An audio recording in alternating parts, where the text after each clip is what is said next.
El mensaje de hoy, continuamos con la serie La Mayordomía. Estamos viendo la serie de la mayordomía, vimos la mayordomía del dinero y la anterior semana, el domingo anterior, hablamos sobre los diezmos, las primicias, las ofrendas y las limosnas, que es importante que tengamos el conocimiento de por qué se dan, cómo se dan y qué es lo importante en el dar. Y la conclusión es importante recordar que cuando yo doy de corazón. Dice la palabra del Señor que tu mano derecha no sepa lo que hace tu mano izquierda. Y que cuando demos de corazón, demos con alegría de corazón, porque Dios ama al dador alegre. Y cuando nosotros damos con esta actitud, el Señor siempre nos retribuye y nos devuelve. Habíamos quedado de que no se trata del 10%, no se trata del 100%, no se trata del 20%, del 1%. Lo más importante es que llevemos bendición. ¿Y cómo llevamos bendición? Con nuestra actitud en el dar. ¿No es cierto? Entonces eso es importante y que guardemos en nuestro corazón y lo demos. Decíamos que, se establece el 10%, el diezmo es lo mínimo. Realmente no es lo mínimo el diezmo. Es la ofrenda, y la ofrenda puede ser lo que usted quiera dar, pero délo de corazón para el Señor.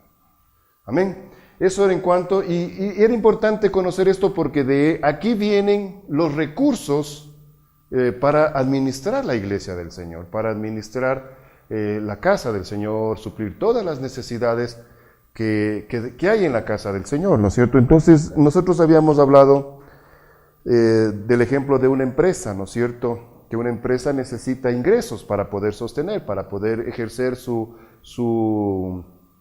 operaciones, su actividad operativa necesita ingresos que vienen y puede administrarlos la empresa, comprar materias primas, hacer el proceso productivo y a la final sale un producto, viene la comercialización, la venta y todo lo demás y vienen los ingresos. Todo. Una empresa necesita, la iglesia del Señor también necesita ingresos.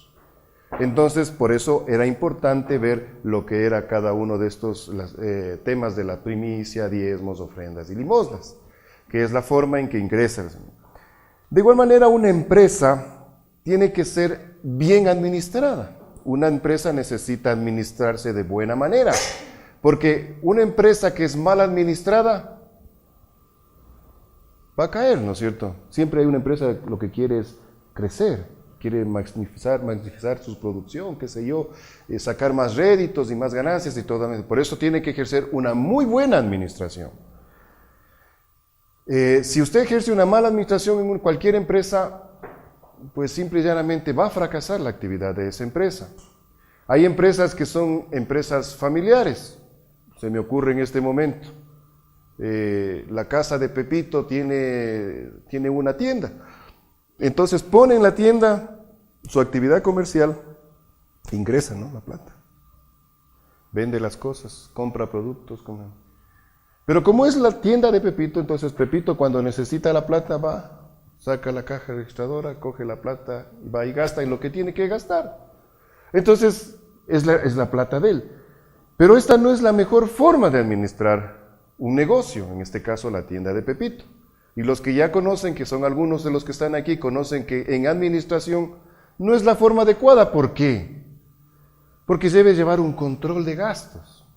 Debe llevar un control de todos los costos que le produce su negocio a fin de magnificar o maximizar sus ganancias, sus utilidades. Entonces, no es bueno que él coja y sin ningún discrimen administre el dinero de la caja, a pesar de que es suyo, evidentemente es suyo, le pertenece. Pero si hace este procedimiento, su negocio no va a funcionar y nunca va a saber si está ganando o está perdiendo. Hasta cuando ya vea que no tiene nada que vender porque se ha gastado todo. Entonces, pero si se establece un proceso más ordenado, el negocio de Pepito va a triunfar, va a salir adelante y va a crecer y de pronto se va a poner la Pepito 2, la tienda Pepito 3 y va a empezar a poner sucursales porque el negocio le va bien. Es una idea de cómo se administra un negocio. La iglesia del Señor no es un negocio. La iglesia del Señor no está para generar recursos y ganancias. no es el objetivo principal de la iglesia de Cristo. El Señor nos mandó a nosotros ¿a qué? A predicar el Evangelio, a compartir el Evangelio y bautizarlos en el nombre del Padre, del Hijo y del Espíritu Santo, para que todos sean salvos. Ese es el objetivo de la iglesia del Señor. Por eso nosotros tenemos como misiones y como eslogan, expandir el Evangelio, el reino de Dios al mundo y sanar corazones heridos, porque eso es lo que vino a hacer nuestro Señor Jesucristo. Ese es nuestro objetivo. Nuestro objetivo no es ganar dinero, nuestro objetivo no es hacernos ricos, nuestro objetivo no es hacernos millonarios. El objetivo de la iglesia de Cristo no es esa, es es predicar el Evangelio. ¿Que para esto necesito dinero? Sí. Y por eso hablábamos de los diezmos, las primicias, las ofrendas y las limosnas. Y por eso yo les enfaticé y les recalqué que lo que ustedes hagan, hagan de corazón, porque es lo que dice la palabra de Dios. Porque si no, en vez de llevar bendición, ustedes van a llevar condenación. Entonces, lo que hagan, háganlo de corazón. ¿Para qué? Para que esta misión que nuestro Señor nos ha dado se cumpla. Y van a decir, no, es que si yo no doy, no van a poder hacer nada. Porque yo soy el que más pone y si no pongo yo, no se preocupe. El Señor provee. Esta es la obra del Señor. Y el Señor provee tanto para la obra como para los obreros. El Señor siempre va a proveer. Por eso es que la fe es la que se basa, en la administración de la iglesia se basa en la fe, en la provisión que viene de Dios, aunque yo no vea. Pepito en su tienda tiene que planificar bien los gastos, tiene que hacer todo y lo demás, para que le produzca su trabajo, su negocio. En la iglesia del Señor sí, se debe ser organizados en los gastos, se debe planificar, se debe hacer, pero la iglesia se mueve por fe, porque viene de Dios lo que Él nos da. De igual manera, el obrero viene y se mantiene y sobrevive por fe. Porque ¿quién es el patrono de un obrero, de un siervo, de un pastor, de un misionero? ¿Quién es el patrono? Es Dios. Porque ¿a quién está sirviendo? A Dios. Entonces, ¿quién le va a proveer? Dios. Y Dios no va a hacer que le falte nada. De pronto la voluntad de Dios para algunos no será que sean ricos y millonarios, porque el objetivo de un siervo, de un obrero, no es ese. Cuando los jóvenes están por decidir su profesión, ¿no es cierto? Empiezan a pensar en su profesión, qué voy a hacer el día de mañana. Entonces dicen, no, yo me voy a hacer administrador de empresas. ¿Y por qué te vas a hacer administrador? Porque yo quiero tener bastante dinero. Yo quiero hacerme mis negocios y que mis negocios produzcan y dar bastante dinero y tener bastante plata. Bien. Otros dicen lo mismo, no, es que yo quiero tener bastante dinero para tener empresas y dar trabajo a las personas y para las que... más loable, muy bien. Y dice, yo voy a ser doctor. ¿Por qué voy a ser doctor? Voy a ser doctor porque me gusta servir a las personas, porque puedo ayudar a las personas a calmar sus dolores, sus males, sus problemas de salud y quiero servir en esto. Bien. Otro doctor dice, no, yo quiero ser doctor porque un doctor, gana buen billete. Conversaba con un doctor hace unas 2 semanas en el hospital militar, un oficial, y él decía, él tiene una especialidad que aquí hay muy poco. Se fue a hacer su posgrado en la China, y me contaba de que una operación de lo que él hace en Estados Unidos cuesta alrededor de $120,000. 40,000 para la clínica, 40,000 para todos los materiales y 40,000 para el médico. En una operación que le tomará unos 30 minutos a 1 hora. Pero aquí en el Ecuador es otra realidad. Pero de igual, más o menos hacía los cálculos y que en la vida particular, ¿no es cierto?, en la vida secular, no dentro de las Fuerzas Armadas, en la práctica privada, un médico por esa operación puede estar ganando entre $10,000 y $15,000 líquidos a su bolsillo. Entonces viene un joven y dice, no, yo me voy a hacer doctor, imagínate. Hago 3 operaciones a la semana para no esforzarme mucho. Tengo alrededor de 30,000 a la semana. Me hago millonario. Entonces, ¿para qué me voy a hacer doctor? Pero cuando viene un joven o alguna persona, joven, adulto, mayor, no sé, dice, no, yo me voy a hacer siervo de Dios. Yo voy a servirle al Señor, yo voy a predicar la palabra, voy a cumplir el mandato que Dios me ha dado. Esa persona tiene que estar consciente desde que tome esa iniciativa, que no lo va a hacer para hacerse rico, para hacerse millonario, para tener plata, porque ese no es el objetivo de la persona que está sirviendo, de la persona que está, más bien todo lo contrario. Claro que Dios provee para los siervos, pero lo que Dios provee por lo general es lo que necesita. Y si le da un carro ya no le da dos, porque ¿para qué necesitas dos carros? O si le da dos carros ya no le da tres, porque ¿para qué necesitas tres carros? Y si le da un carro, le da un Fiat Uno del 2000 no sé cuántito, porque es lo que necesitas, es del trabajo donde tú estás viviendo. Pero si le da otro carro y le da un carro más lujoso, pero es un Audi, ¿no? ¿Será necesario un Audi? Bueno, si el Señor le da, bueno. Pero no es el fin, no es el objetivo. El siervo de Dios no lo hace, no hace su trabajo, el trabajo que Dios le ha dado para obtener riqueza. ¿Por qué? Porque el don que Dios le da no es de él, es de Dios. Y Dios es el que le tiene que dar a él las cosas que él necesita y de acuerdo a su voluntad. Entonces, volviendo a nuestro tema de la administración de la iglesia, he dividido en cuatro temas específicos y como siempre me están controlando el tiempo, no me voy a alargar mucho. Es que son temas, por ahí me hacen, ¡ay, no te demores! Nosotros leamos primero la palabra de Dios. Mateo capítulo 4, verso 18 y 19. Mateo capítulo 4, verso 18 y 19.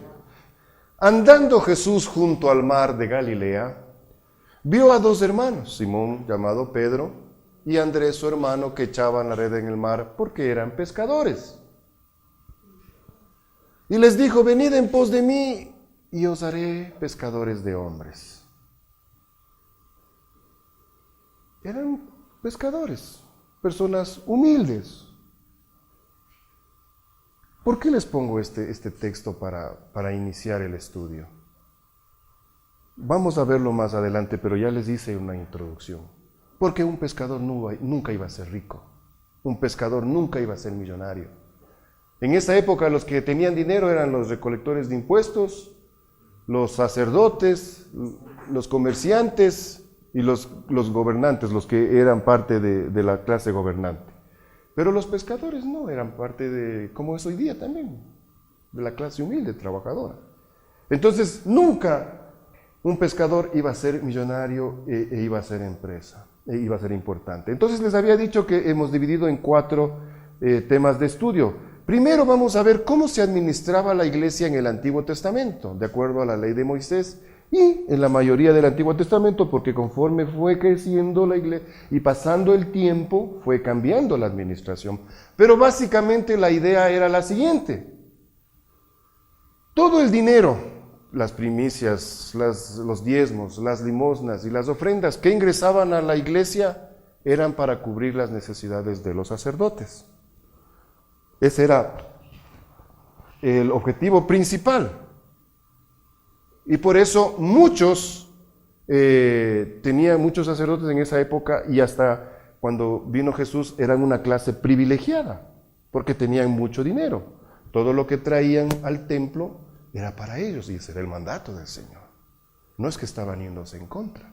Pero no solamente era para ellos. ¿Por qué? Porque también era para cubrir las necesidades del templo. Eran las necesidades de mantenimiento, la construcción del templo, para las personas que trabajaban en el templo, en la limpieza, qué sé yo. Todo eso cubría los diezmos, las primicias, las ofrendas y las limosnas.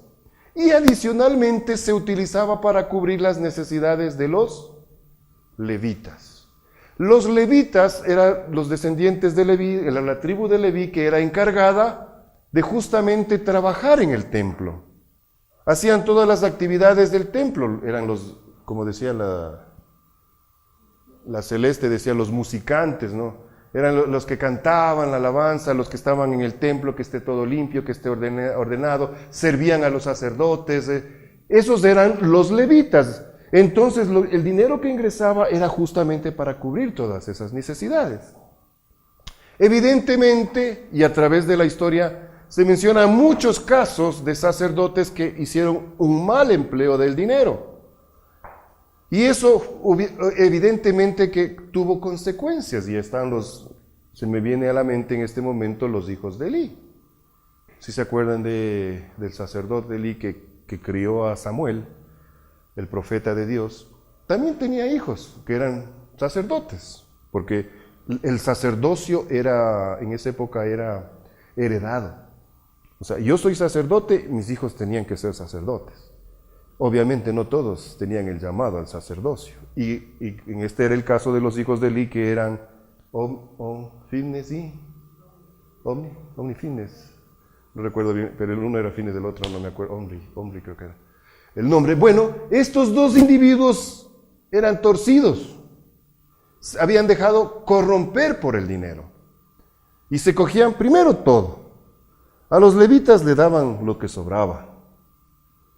Hacían lo que querían con el dinero y administraban mal y todo. Bueno, se distorsionaba. Y como eso, hay algunos ejemplos. Entonces, como que fue un modelo que no funcionó bien. ¿Por qué no funcionó bien?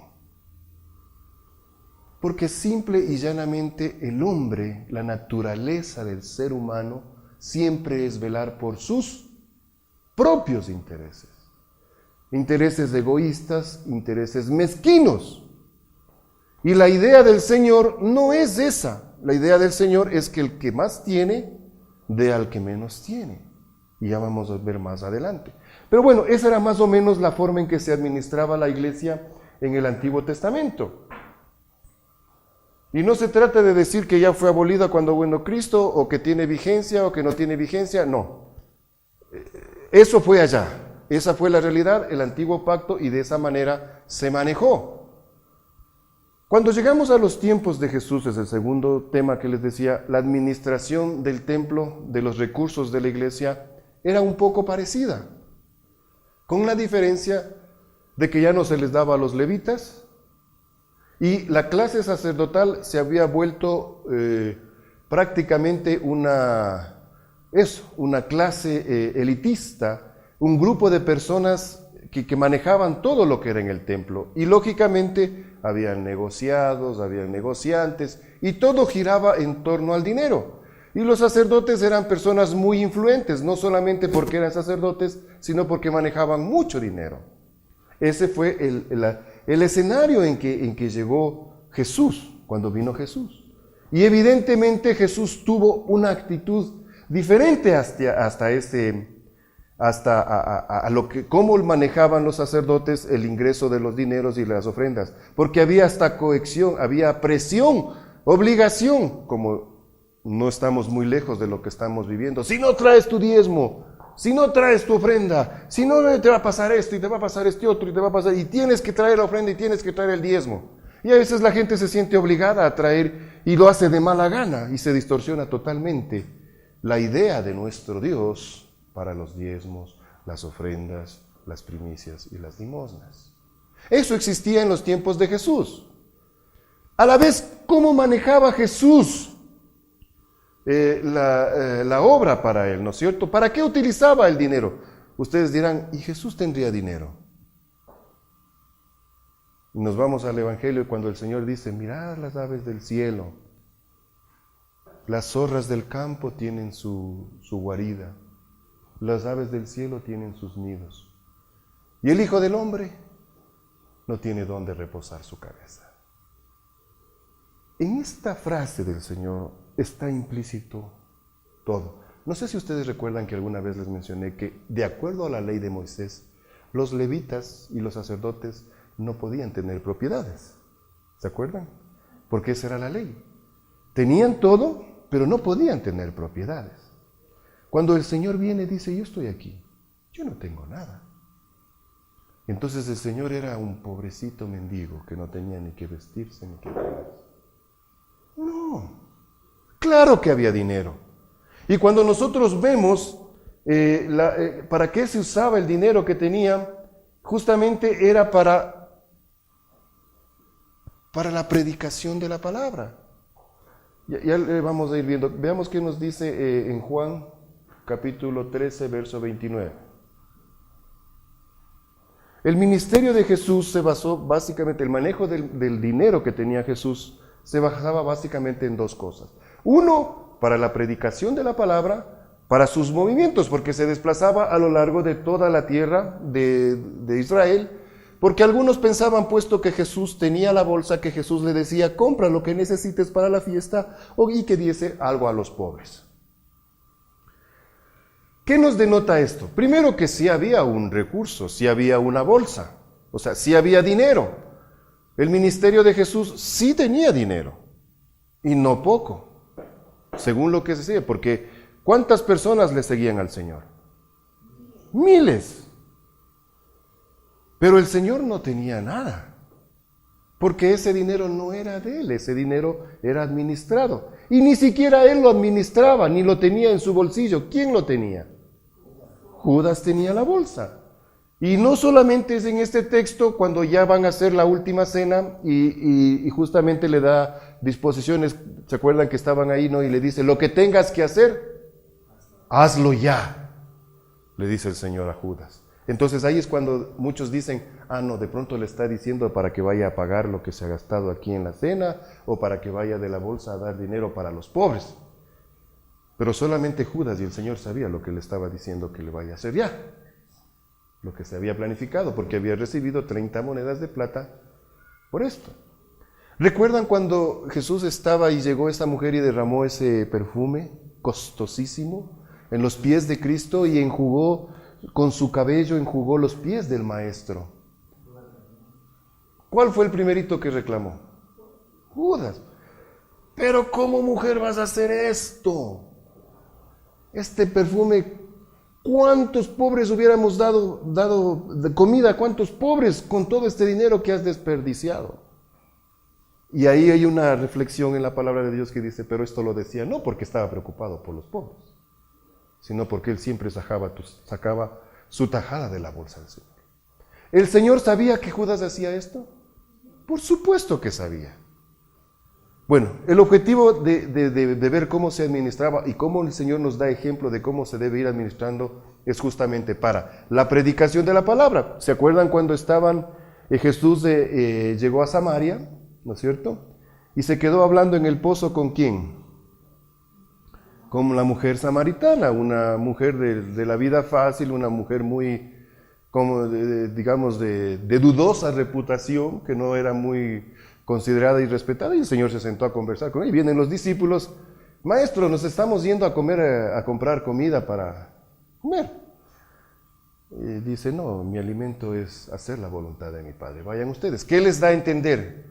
Que tenían dinero para su sustento, para mantener, porque se desplazaban grandes distancias, tenían que alimentarse, tenían que hacer muchas cosas. Entonces sí, y sí había, en la palabra de Dios el Evangelio lo dice, no les traje para no alargarnos mucho, pero nos habla de que habían mujeres que eran de buena familia, que tenían mucho dinero y eran las que financiaban la bolsa del ministerio de Jesús. Pero la idea es esta, o sea, Jesús tenía el dinero únicamente para el ministerio, para predicación de la palabra, para aplicación del Evangelio, para las cosas que él hacía y para los pobres. Eran las dos cosas en que se usaba la bolsa. Claro que el que sabemos sacaba su tajada de por ahí. ¿De qué? Hasta para eso había. Bueno, entonces vamos y nos damos cuenta de cómo el Señor nos dio ejemplo de cómo se debe administrar el dinero que le corresponde a Él, que es celeste. Como tercer gran tema, deseaba compartirles y analizar cómo se administraba el dinero en los tiempos del Nuevo Testamento, los primeros cristianos. de igual.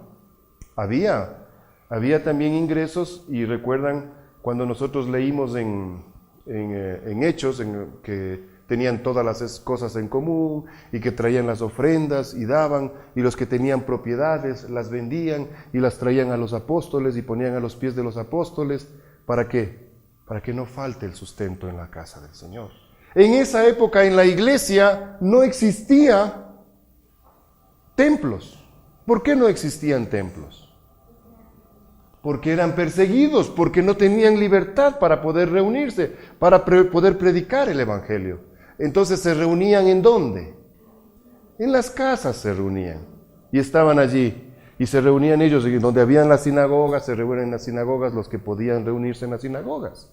Entonces no se invertía dinero tanto en las instalaciones físicas, porque no era necesario, porque estaban en las casas.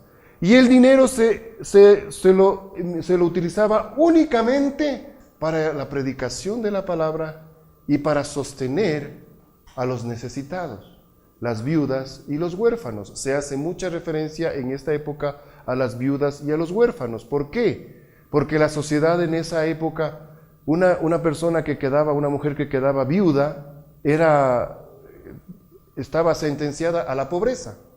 Porque la viuda no podía nunca heredar nada, una mujer no podía heredar propiedades, una mujer no podía tener mucho dinero, no tenían. ¿Por qué? Porque siempre las marginaban, ¿no es cierto? Y el que trabajaba era el esposo y era el que sostenía a su esposa y a sus hijos. Pero cuando muere el esposo, las viudas quedaban desamparadas, los huérfanos quedaban desamparados, sin sustento. Entonces es responsabilidad de la iglesia el cubrir las necesidades de ellos.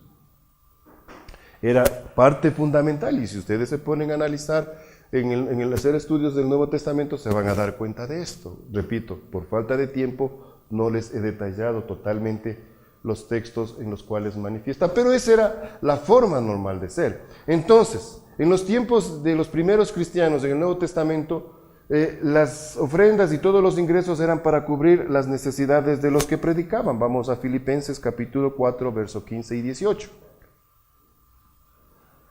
Y sabéis también vosotros, oh filipenses, que al principio de la predicación del evangelio, cuando partí de Macedonia, ninguna iglesia participó conmigo en razón de dar y de recibir, sino vosotros solos. Pues aún en Tesalónica me enviasteis una y otra vez para mis necesidades. No es que busque dádivas, sino que busco fruto que abunde en vuestra cuenta. Pero todo lo he recibido y tengo en abundancia. Estoy lleno, habiendo recibido de Epafrodito lo que enviasteis, olor fragante, sacrificio acepto, agradable a Dios. Eran ofrendas que venían. Y el apóstol habla también de este privilegio que recibían, y lo podemos ver en Primera de Corintios, en el capítulo 9, verso 15 al 18, en donde Pablo menciona en los versículos anteriores de que era una obligación de la iglesia sostener a los apóstoles, a los siervos, y les correspondía recibir una parte de lo que ingresaba a la iglesia. Sin embargo, en estos versículos, el apóstol Pablo, no los voy a leer, pero ustedes pueden verlo ahí, está 1 Corintios 9, 15 al 18, hace mención de que él abiertamente rechaza este privilegio. Y da a entender de que él prefiere hacer la obra con sacrificio y vivir por fe que vivir con las dádivas que le corresponden. Para que no tenga estorbo su predicación, para que su palabra tenga, su obra, la obra que estaba haciendo para el Señor, tenga recompensa en el futuro. Entonces él renuncia a este privilegio. Les decía que también en los primeros cristianos el dinero era para cubrir las necesidades de los huérfanos y de las viudas, y eso ya sabemos que está en Hechos capítulo 2, 44 al 45, Hechos 6, 1 y Gálatas 6, 10, versículos de referencia. Paulita pondrá algunos si ustedes pueden leerlos ahí. ¿Para qué? Porque todo el dinero tenía que también suplir todas estas necesidades. No tenían libertad de trabajo, no tenían libertad de empleo, porque eran perseguidos, porque eran marginados, porque eran buscados. Entonces era responsabilidad de la iglesia y el Señor proveía para la manutención de ellos. Y entre ellos no había necesitados, dice la palabra de Dios. No había quien padeciera hambre. No hablamos de que todos eran ricos y eran millonarios, pero que todos tenían lo necesario para su subsistencia. Porque el ambiente en el que ellos se desenvolvían era hostil. Nosotros es diferente. Nosotros tenemos nuestro trabajo, tenemos nuestros ingresos, predicamos nuestra fe y practicamos nuestra fe con libertad, porque nadie nos puede decir nada. Nadie nos puede señalar con el dedo o marginarnos por ser cristianos. En esa época no. Y si usted es cristiano, yo no le doy trabajo a usted, porque usted está en contra del emperador y me va a causar problemas. Entonces era difícil, era un ambiente difícil para los primeros cristianos, pero el Señor proveía de los que tenían, compartían con los demás y no había necesidad. Todos tenían lo que necesitaban, era suplido por la iglesia. Una sinopsis general de cómo se fue administrado los dineros de la iglesia a través de la historia no solo del cristianismo, sino desde el judaísmo y del principio de la ley y todo lo demás. Brevemente hemos hecho un resumen para que tengamos una idea de cómo se debe administrar la iglesia, los fondos del Señor. Nosotros como iglesia, el grupo cristiano de comunión, el Señor nos ha puesto una visión, nos ha puesto a los que estamos dirigiendo un sentir de cómo administrar los bienes que son del Señor, lo que llega en esa fundita, poco, mucho, no importa, pero algo ingresa. Y el Señor nos ha puesto a nosotros y a este humilde siervo que está al frente de cómo debe ser administrado este dinero y para qué debe ser administrado este dinero. Y en primer lugar están las necesidades del templo. Ustedes recuerdan cómo estábamos cuando empezamos. No estábamos como estamos ahora. La apariencia era diferente. Nos reuníamos en una carpa. Pero ahora ya estamos aquí, se mejoró y se ha dado prioridad a esto, a mejorar. No porque sea importante el edificio o lo físico, no. Sino que es importante que donde nos reunimos a alabarle al Señor esté presentable. ¿Por qué? Porque también es la casa del Señor. Y de la casa del Señor debe estar bien. Si yo en mi casa me preocupo de tener unos buenos muebles, me preocupo de tener bien pintadito, la casa bien ordenada, bien limpia, mayor razón la casa del Señor. Y los que les servimos a ustedes aquí, siempre venimos más temprano. Y hay unos que están barriendo, y hay unos que están limpiando las bancas, y hay alguien que está limpiando el baño, alguien que está preveyendo todo esto. Para eso utilizamos el dinero que está en iglesia, primordialmente por el momento. Ya cuando se disminuyan estos gastos, como estamos iniciando, son gastos más o menos fuertes que se están haciendo, se van a ir dando prioridades a otras cosas, como son la predicación de la palabra. Y recuerdan ustedes cuando hablábamos de que los apóstoles y los siervos tenían necesidad, digamos, o tenían acceso a un porcentaje de lo que ingresaba. Si bien es cierto, casi nadie de ellos hacía uso de esto porque ellos vivían por fe y vivían de las ofrendas y vivían de lo que les daban. Y el apóstol Pablo manifiesta contundentemente de que él rechazaba esto. Pero sin embargo, sí menciona que él recibía las ofrendas de los hermanos. Entonces, en la actualidad, la mayoría de iglesias utiliza el dinero básicamente para cubrir los sueldos de los siervos, de los pastores, de los que predican la palabra, tomando en cuenta de que el dinero que ingresa a la iglesia es para este fin. Uno de los objetivos es este. Yo no sé si sea el más importante o el menos importante, ya vamos a ver otros. Pero de acuerdo a lo que ustedes vieron, a lo que analizábamos en las diferentes situaciones y el ejemplo que nos dio Jesús, como que no estamos muy bien ubicados. ¿Que todo obrero es digno de su salario? Por supuesto, la palabra de Dios lo dice. Que cuando les mandó a predicar a los 70 les dijo que solo lleven la alforjita, lleven los zapatitos, la tuniquita y nada más. ¿Por qué? Porque todo obrero es digno de su salario. Y donde iban a predicar, ellos tenían que proveer para sus necesidades, las necesidades de los siervos. Por supuesto, esto lo dijo el Señor. Pero no eran ellos los que administraban el dinero. ¿Por qué?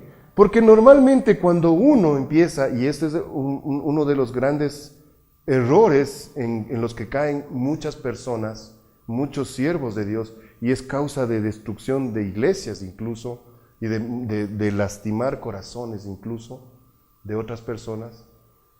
¿Por qué? Porque somos juez y parte, pasamos a ser jueces y partes. Viene el dinero y yo lo administro. Y como yo de ahí saco mi sueldo, entonces doy prioridad a cubrir mis intereses, lo que a mí me corresponde. Y puede faltar para los pobres, puede faltar para la iglesia, puede faltar, no importa, hay que los hermanos ofrenden, pero yo me aseguro lo que me corresponde. ¿Está mal? No está mal porque tiene derecho a recibir su salario. Tiene derecho a recibir su salario. Pero lo que está mal es que sea parte de las decisiones. ¿Sí me entienden lo que les trato de decir? Y esto nos dio el Señor a nosotros, los que estamos dirigiendo la iglesia, de una manera muy clara. Porque es la causa de mucho daño a la iglesia del Señor. Y gente que se siente muy perjudicada, y gente que se siente ofendida, y gente que se siente dolida, porque quizás ellos no tienen para ir a comer con su familia a un restaurante, o no tienen quizás para comer en su casa determinada comida, pero el que está al frente de la iglesia sí tiene. Gente que de pronto dice, yo tengo que coger 3 buses para venir a la iglesia. Pero el que está frente de la iglesia tiene el carro, él tiene el carro la esposa, y tiene el carro los hijos. Entonces ahí es cuando se empieza a distorsionar la administración de la iglesia. Y cuando una persona dice, yo soy un obrero del Señor y demando que se me dé mi sueldo porque yo merezco mi salario, y la palabra de Dios lo dice, tiene toda la razón, tiene todo el derecho, es lo que le corresponde y es lo que el Señor dice que se tiene que hacer. Pero entra en la categoría de un asalariado. Y el Señor Jesucristo fue muy claro entre la diferencia entre el hijo y el asalariado. ¿Sí recuerdan? Porque el hijo es parte de. El asalariado no es parte, porque le interesa coger su sueldo y lo demás no me preocupa. Pero en cambio el que es hijo quizás no recibe sueldo, pero le interesa que la empresa crezca, que funcione, que se desarrolle. Entonces su interés no está en recibir un sueldo, sino en que se produzca. Cuando yo soy un hijo del Señor, un siervo del Señor, y estoy aquí para servirle al Señor, a mí no me interesa el dinero. A mí me interesa trabajar y hacer la voluntad del Señor, lo que el Señor quiere que yo haga. Y cuando yo me dejo llevar por hacer lo que yo quiero hacer, lo que el Señor me manda hacer, por servirle al Señor, a mí no me interesa el tiempo, no me interesa la hora, no me interesan los beneficios de ley, no me interesan los seguros que vaya a recibir, sino me interesa hacer lo que el Señor me manda hacer y ser feliz sirviendo al Señor. Pero cuando uno es asalariado, ¿qué es lo que dice? Bueno, mi sueldo tiene que ser de $3,000 y tienen que darme, por favor, no seguro del IES, al IES. Tiene que darme un seguro privado para poder atenderme en el hospital metropolitano. Tienen que darme mi seguro, y tienen que darme mi transporte, y tienen que darme mi casa, Eso es lo que pide un asalariado, y de pronto tiene la razón. No estamos aquí para decir si tiene o no tiene la razón, pero es su posición. Pero lo que yo quiero que ustedes se den cuenta de la diferencia entre lo uno y lo otro. El que realmente está haciendo la obra porque ha sido llamado por su Padre para servir y predicar la palabra, y el que ha sido o que le vio a la obra o al pastorado como una profesión. Y simple y llanamente eso. Y considera que es un pastor para ser un gerente de iglesia. Y se distorsiona. Porque el gerente, ¿qué es gerente? Es jefe, ¿no es cierto? Entonces el gerente, réditos, y haga esto, haga este otro, haga este otro, haga este otro. El siervo es diferente. El siervo, como nos dijo nuestro Señor, ya no os llamaré siervos, sino amigos. Entonces yo prefiero estar en la categoría del Señor. Y aquí en el grupo cristiano de comunión hemos optado por esto. Este siervo de ustedes que está al frente no tiene sueldo de la iglesia. No recibe ningún emolumento de los ingresos que ingresan ahí. Nada.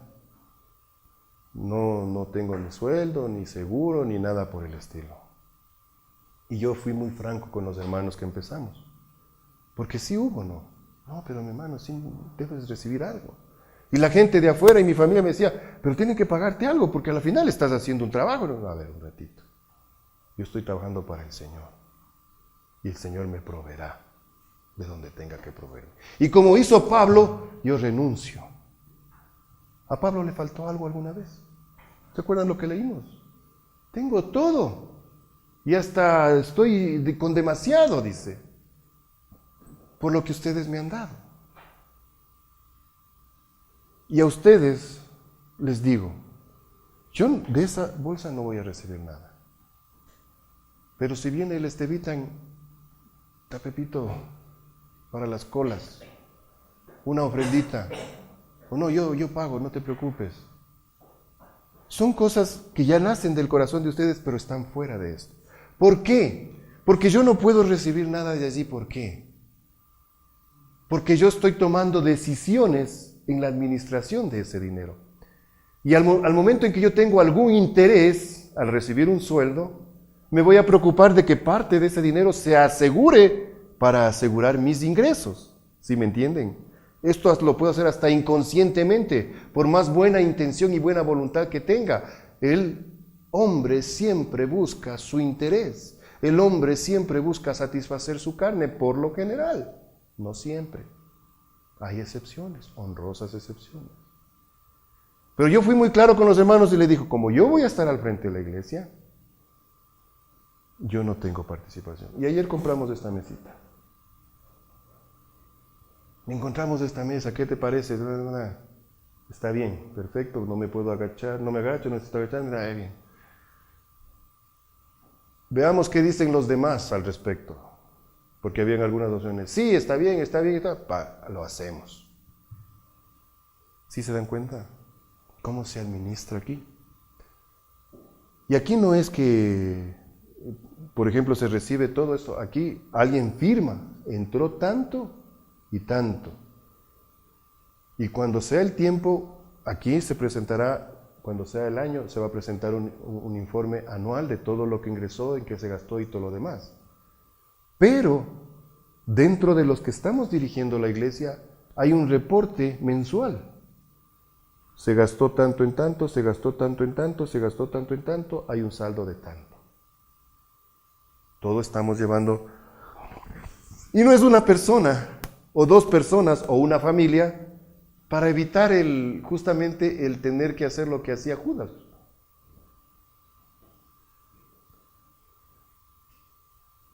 Amados hermanos, los dineros de la iglesia son sagrados, son del Señor, y se los tiene que administrar como el Señor quiere que se los administre. No están ahí para libre albedrío, o para que alguien se haga rico, o para que alguien se haga millonario. Están para predicar la palabra del Señor, para sanar los corazones lastimados. Para eso nosotros lo utilizamos aquí en el centro, en el grupo cristiano de comunión. Para la predicación de la palabra. ¿Por qué también para la predicación de la palabra? Porque están los niños allí, ¿no es cierto? Y los niños utilizan materiales para las historias bíblicas, para todo.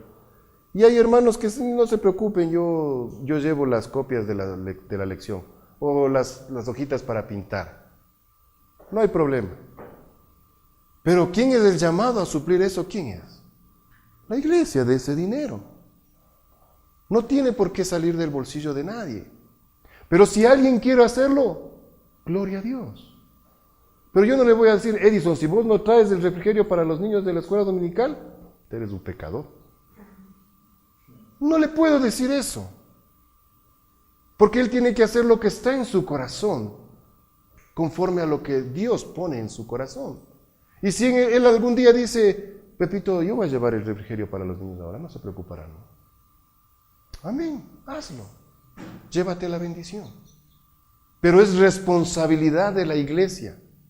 Y la persona que administra el dinero es la que viene comprando. O la persona que está a cargo viene comprando y dice, aquí está el recibo y se le reintegra.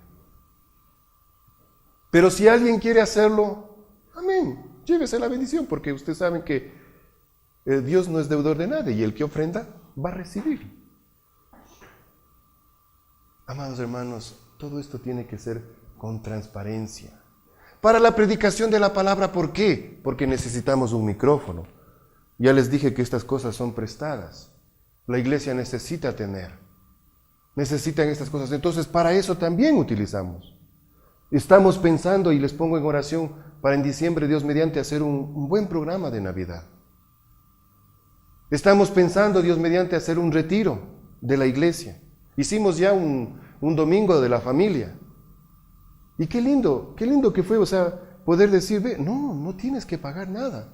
Porque inmediatamente ¿cuánto tengo que dar de cuota? Y una hermana dijo, yo no voy a poder ir.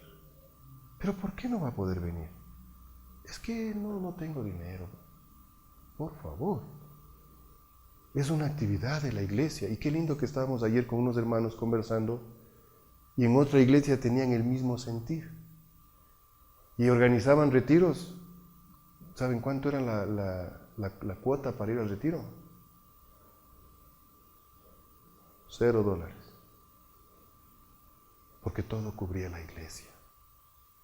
O cubrían hermanos que daban ofrenda para ese evento. Pero no es que venían y le ponían poco más de una pistola al Adrián. Oye, tienes que dar una ofrenda de 3 sillas que necesitamos aquí. Sí, voy a traer la silla, dijo, tengo que comprar, ya. Y se siente presionado. Pero no, eso debe nacer del corazón. Porque uno tiene que dar de corazón. No porque me digan, no porque me pidan, o no porque me presionen. Amados hermanos, para eso utilizamos el dinero que ingresa aquí para todas estas actividades que como iglesia tenemos. Y si en algún momento, sí, yo sé que no nos ingresa mucho dinero, somos pocos. Y si en algún momento sí, a alguien nos tocará poner algo extra por alguna actividad, lo haremos de corazón. O no haremos la actividad. Pero aquí nadie tiene que sentirse obligado y presionado que traiga para la canasta de amor, que traiga tiene que pagar para el retiro de jóvenes, que tiene que pagar para el día de la familia, que tiene que pagar, cosa que los hermanos se sienten mal, crea un sentimiento de inconformidad. Doy el diezmo, doy ofrenda, y fuera de eso me piden para esto, y fuera de eso me voy acá y tengo que pagar. Y me voy a un retiro y voy de líder, voy organizando todo, hago todo el trabajo y fuera de eso tengo que pagar para irme. ¿Y la plata de la iglesia? Entonces la gente empieza a sentirse mal, empieza a lastimar su corazón, se empieza a lastimar y empieza a minar la fe en estas personas. Hermanos, y esto les digo a ustedes, ¿por qué? Porque nosotros somos una iglesia nueva, estamos creciendo, empezamos. Dios mediante, la idea es crecer. Y después vendrán otras personas. Y ustedes son los que tienen que transmitir este sentir a los nuevos que vengan. De cómo nosotros administramos la iglesia. De cómo se administran los dineros de la iglesia. Aquí no hay intereses de nada. Porque todos, gracias a Dios, el Señor nos da y nos provee. Y vivimos por fe. Y si yo algún día, quizás más pronto que tarde, me salga de la FAE y ya no trabaje en la FAE, igual el Señor me proveerá lo necesario para poder cubrir las necesidades de mi casa, de mi familia. El dinero que ingresa es para cubrir las necesidades de los hermanos que tienen necesidad. Porque hay personas, hay hermanos que tienen necesidad. Son pobres, no tienen dinero. Y fuera de que no tienen dinero, yo les obligo.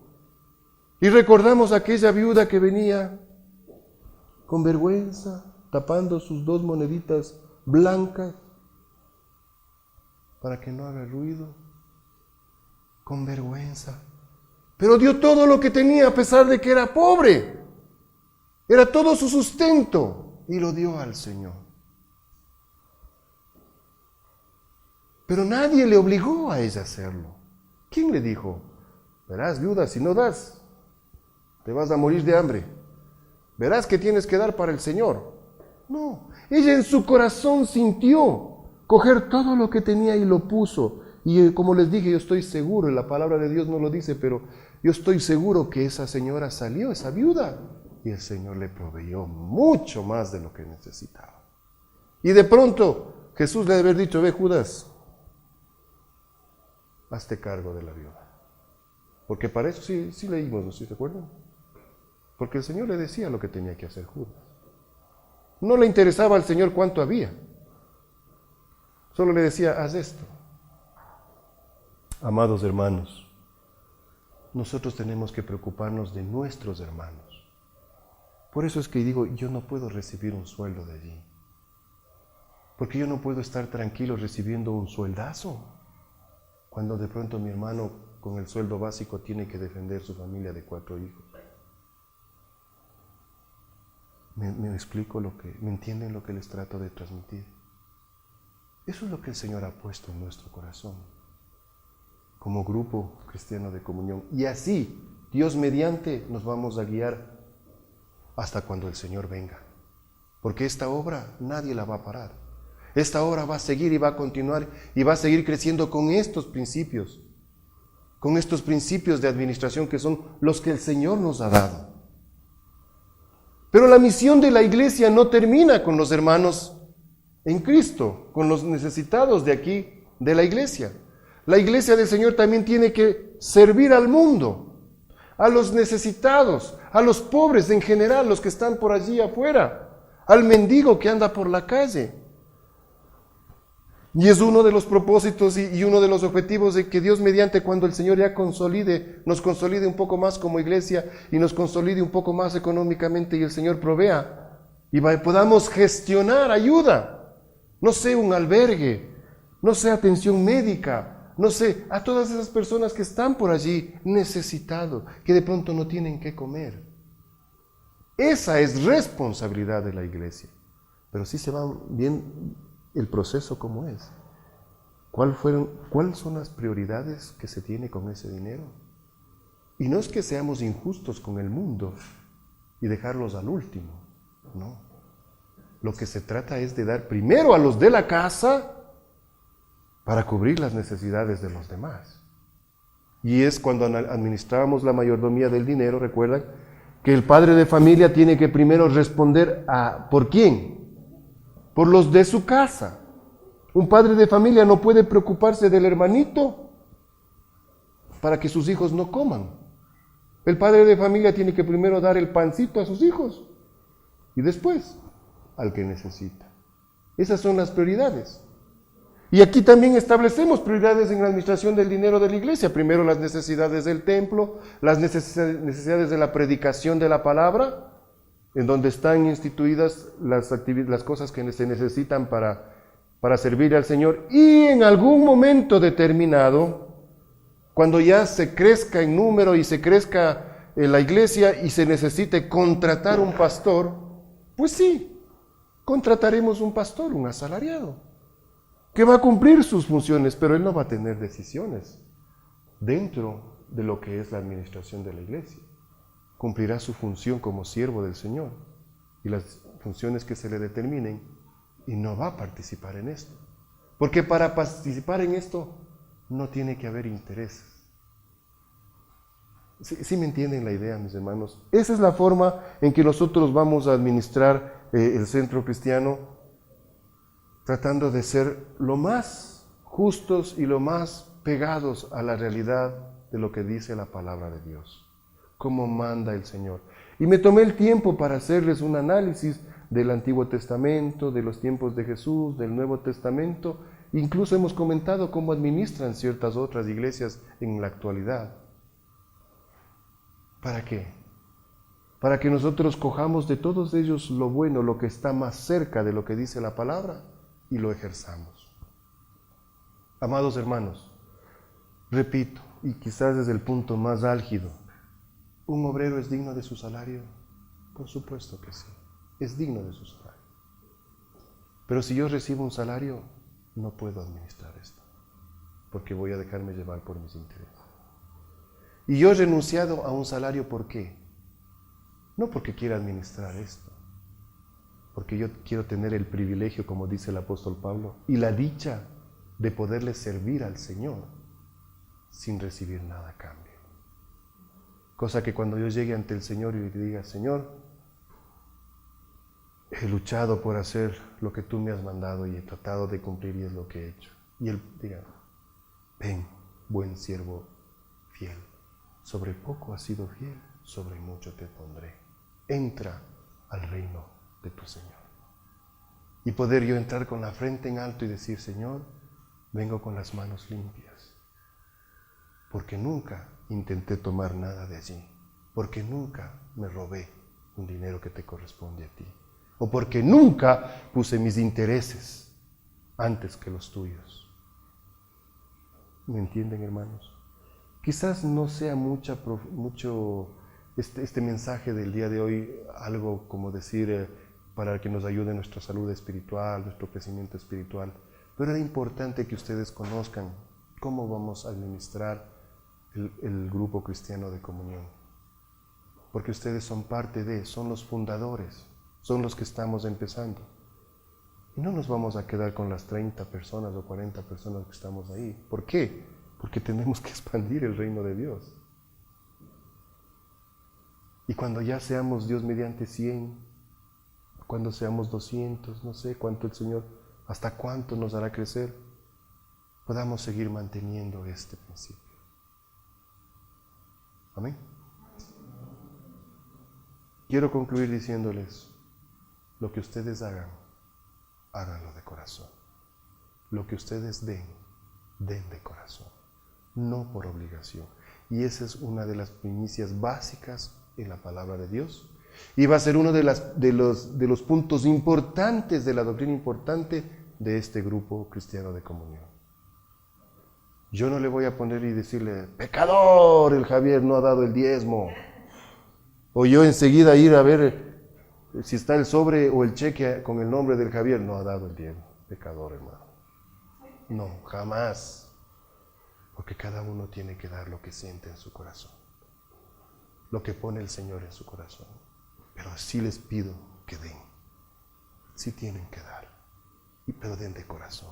Con alegría de corazón. Y que no les pese. Como no le pesó a la viuda dar esas 2 moneditas, que era todo su sustento, no le pesó. Ustedes igual. El dolarito, los 5 dolaritos, los 10 dolaritos, los 100, los 1000, los 2000, lo que tengan que darle. Porque muchos dicen, no, para mí es muy fácil dar el diezmo. Yo gano $1000, doy los $100 de diezmo y me quedo bien contento. Sí, está muy bien. Pero por ahí les llega un sobresueldo o alguna cosa y les llegó una platita extra y dice, recibió $100,000. Pero ya le va a pesar dar 10,000. ¿Sí o no? Ya se nos vuelve pesada la mano. Ya se nos vuelve, ¿para qué le voy a dar al Pepito y sus secuaces? ¿Para qué irán a hacer con $10,000? No les va a dar nada. No. Usted en su corazón dé lo que tiene que dar. Y si el Señor le dio eso, dele más al Señor, con alegría. Y no le interese lo que el Pepito haga o sus secuaces hagan lo que No, eso no, nosotros daremos cuenta a Dios. Amén.